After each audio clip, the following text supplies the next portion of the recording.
In Lesson 10, you learned that Forex, the foreign exchange market, is an international market that arose between 1971 and 1978, during the time that the international currency and financial system was transitioning away from fixed exchange rates to fluctuating ones.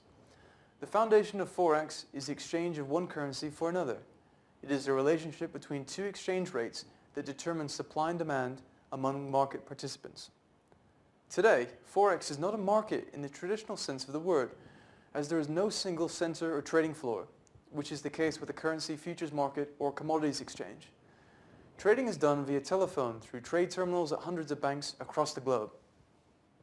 According to research conducted in 48 countries, the volume of currency transactions performed in December 2007 totaled $2.5 trillion per day.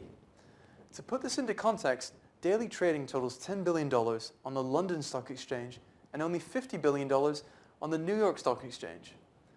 Why everyone should know about Forex? Well, money is the lifeblood of the modern economy. Every day, regardless of our situation, each of us has to perform several cash transactions.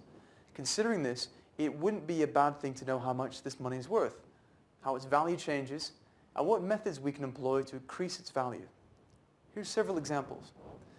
If the exchange rate of one currency declines relative to another, this currency has depreciated, because all imported goods, as well as goods that include imported parts or raw materials, become more expensive for the population and their purchasing power declines as a result.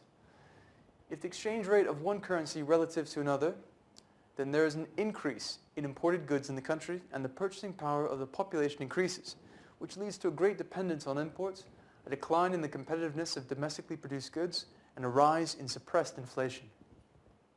Ultimately, the consumer, the ordinary citizen, is the most vulnerable. So you have to keep an eye on the exchange rate and try as best as you can to prevent the depreciation of your savings.